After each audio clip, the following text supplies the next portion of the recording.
Hello everyone, this is just a Dad. Today I'm going to do a review on this DEWALT impact driver kit.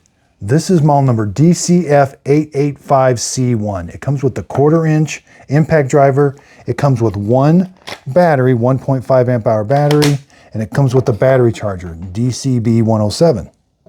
Also comes with the toolkit to put it in. So let's show you how to use this. Again, you're going to have to put the battery, charge the battery up, put it in here till it clicks. We've got forward and reverse.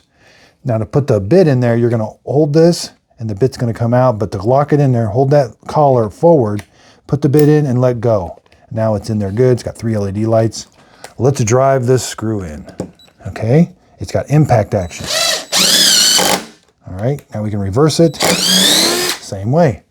Very lightweight, a lot of rubber around here. Comes with this hook for hooking it onto your belt. Upside down again. This is the model number DCF885 tool. This is the 1/4 inch impact cordless driver. That comes with this one battery charger. Put the battery in and that's going to charge it. Let's show you how to press the button to release the battery. You just slide it into the charger. The red light flashing means that it's charging. When the red light is solid, that means the pack is fully charged. So I hope this video helps. Thanks everybody for watching.